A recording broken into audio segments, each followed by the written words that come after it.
Okay, I am now going to go and look into a specific design example, right. This is something called a register file and is something that is going to be very useful for subsequent the designs that we take up. In particular, we are going to be looking at the construction of a simple basic kind of a CPU block, right, and a register file forms an important part of that.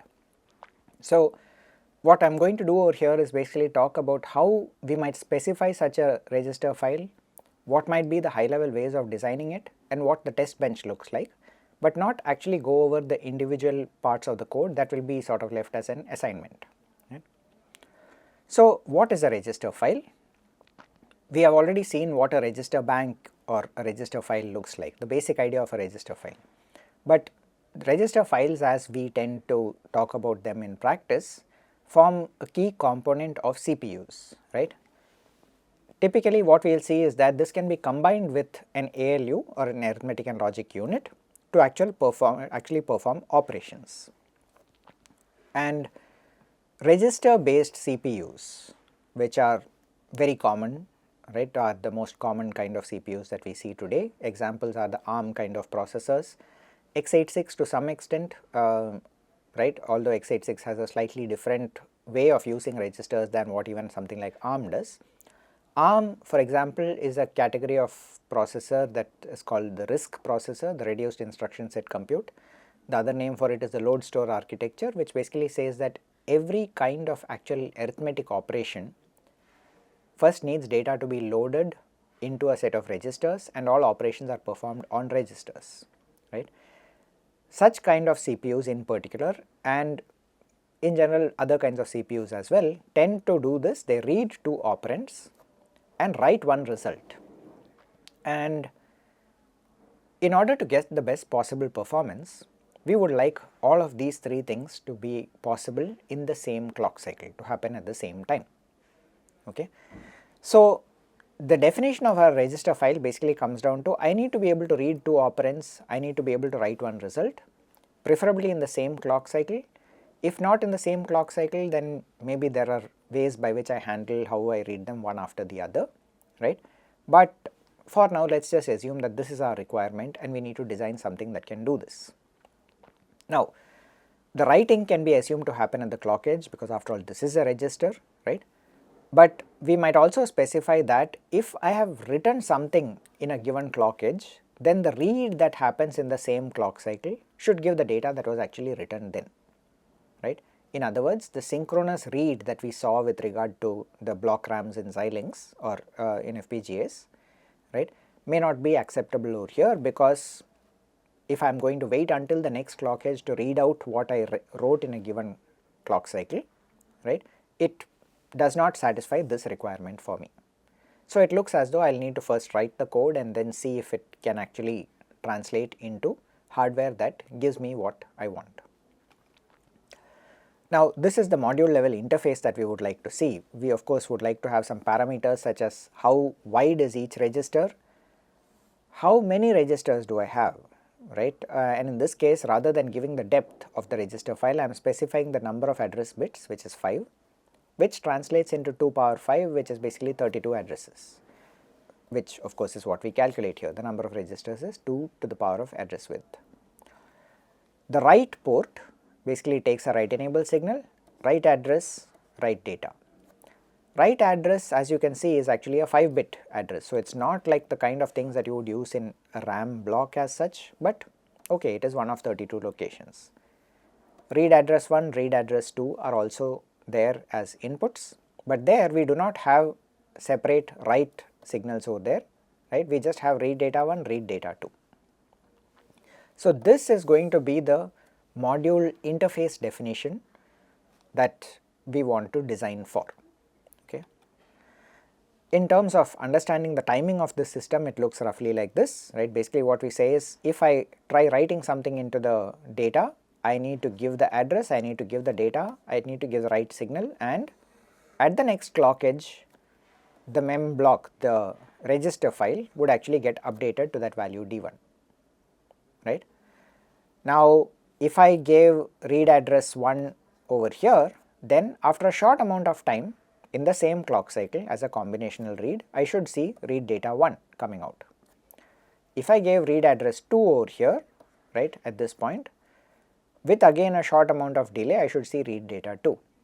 Now if you look carefully, you will see that both of these are sort of combinational, right, and fundamentally there is no requirement that the delay from here to here and the delay from on read address 2 to read data 2 are the same.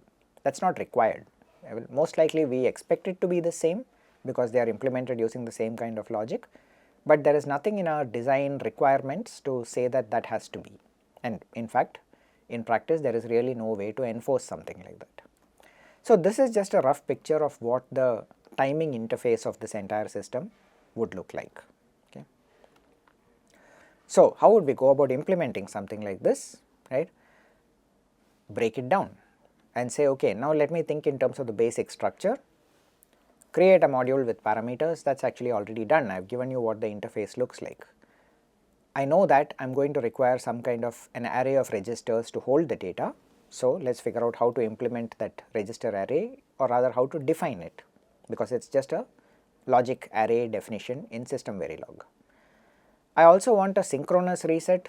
I could choose to use asynchronous reset, but whichever way it is, this is again something that can be implemented. As you might imagine, given that this is a array of registers, I will need some kind of a for loop to actually go through and perform the reset. Okay. Now I need some write logic. Let us think about that first. How would I go about creating the write logic for this, right? I would basically instantiate a single write port. I know that it is going to be a synchronous write operation, so it is going to be at the passage of the clock, assuming that I am working with the passage for everything. I would need a write enable and the address from this write port in order to decide when and where to update the write data. I also have read logic port, 2 read logic ports, and these are asynchronous. I give it an address and I should pretty much have some kind of probably an assign statement that pulls out the data and gives it to me, right. Now we also want to have one special case which I had not mentioned so far, which is that register 0 should always return the value 0. Okay. Now what exactly does that mean? It means that even if I try writing something into register 0, it does not change its value, it remains as 0, and the next time I try reading from it, I will still get back the value 0 and not what I wrote into it last time, only for register 0. Why do we do this? It turns out that this actually simplifies certain kinds of logic and also instructions that we are going to be using inside a CPU, assembly language instructions that we actually use inside a CPU, right. It is a convenience, it is not absolutely required. It turns out that there are a lot of programming steps in which we actually want to initialize a register to 0, right, and by just being able to load from register 0 and put it into another location, it actually simplifies things a lot more than other techniques by which we can force a register to the value 0, right. So this is a special case that we do need to handle. And of course we also need to handle the actual read port multiplexing, that is which of those values corresponding to read address 1 and read address 2 should be pulled out and assigned to the output. Okay. So what I am going to do now is just show you what the test bench for this looks like, right. So the test bench for the register file is something that I have created over here, right. It essentially has a few parameters that help us to define what it is that we are looking for. We define several signals out here, right. All the logic that is going to be set or observed by the test bench, instantiate the register file, right, the parameters, and of course we are taking the shortcut for instantiation because the logic parameters that we have defined over here are already named with exactly the same values as what we have defined on our module interface, right. The first thing we need to do in any test bench, of course, is to create a clock, right. In this case I have just hard coded the clock to be a 10 nanosecond clock, which is why you can see that every 5 nanoseconds it flips from 0 to 1 and then back to 0 and so on, right. So this is, rather than having a always block for this, basically I have combined the initialization of the clock as well as the update into one initial block out here, right. So essentially it starts off with clock equal to 0 and then says forever, which essentially sort of every 5 nanoseconds creates a new event to be processed. Now of course comes the actual testing part of it, right. There are a bunch of initializations that we want to do, right, and as you can see over here, I have set the reset to be 0, I wait for one clock edge, set it to 1 and then again wait for a clock edge, right. Now potentially we could actually have made this one of our first test cases, right, what happens immediately after reset. But the point is I really don't care too much about the initial state, because the typical use case for a register file is not the initial post reset condition. It is that I need to be able to write values into it and read them back, and they should come back as expected. So the kind of tests, right, one of them would be something like this: write and then read. So what I am going to do is just take register 1 as my example. I activate the write enable, I also activate the write address, I give it this write data, which is just some value that is unlikely to come up purely by accident, right. And of course in this case I know that in the Verilog simulation, if I did not write something into it, then by default it should probably be X or some uninitialized value, right. So all I need to do is make sure that the write data is something that I can easily recognize. It's a synchronous write, so I have to wait for a clock edge and then I remove the write enable, and then what I do is I basically read from both the ports, right. I set both the read addresses to 1. In this case I wait for one clock cycle. This is not strictly necessary, I could have just waited for a small amount of time, right, or in principle, given that this is Verilog and that there are no explicit delays, right, just the delta delay would have been sufficient, I could straight away have looked for the assert and I should have seen the behavior correctly. What I do is I basically apply two assert conditions, right. I basically look for the fact that the data that is being read out on data 1 as well as on data 2 should both be whatever it was that I wrote. If either one of these or both fail, it would tell me that okay, this test failed on port 1 or on port 2. Okay. What about reading from two different ports? For that I first need to make sure that I also write something else into another port, because otherwise I am just going to get back X when I read. So instead I write a different value into port number 2 and then wait for a clock cycle and then read from different registers.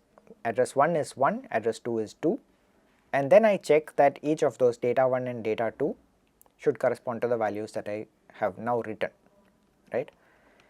And I can then go through like this. I also try what happens if I read during write, right. So I basically sort of done this thing where the updating of the write address as well as giving the read address over here are all happening at the same time, right. And I should find that read data 1 has got updated to FFFF, which is what I wrote in the previous cycle. I also of course need to have this test case which says that if I try reading from register 0, I should get back the value 0, okay. So all of these are a very sort of basic set of tests that can be used for checking whether the register file is working correctly. It's probably not exhaustive. For example, I have not even checked the rest of the registers, right. I mean, what happens if I give an invalid address? What happens if I give more than a 5-bit address? What happens if I sort of write, can I test writing all the registers from 0 to 15? What happens if I write more than once, right? Do all of them behave as expected? Those are all probably tests that you could and should add. Right now I have given only a very sort of limited set of tests just for the basic purpose of checking the core functionality, right? And of course it's also possible to uncomment this and actually look at the waveform itself, right. For the time being what I am going to do is just show what it would look like if we ran this simulation without sort of thinking about that. So I am not showing what the actual code for the register file looks like. What I can show is what happens when we, for example, try to simulate and run it. As I said, I am using the iVerilog simulator. I need to provide this flag -G 2012 to tell it to support system Verilog, the 2012 version of system Verilog, right, and I give it the files that I am trying to simulate, right. There is register file.sv, which I have not shown over here, but actually contains an implementation, and there is register file underscore tb.sv, right.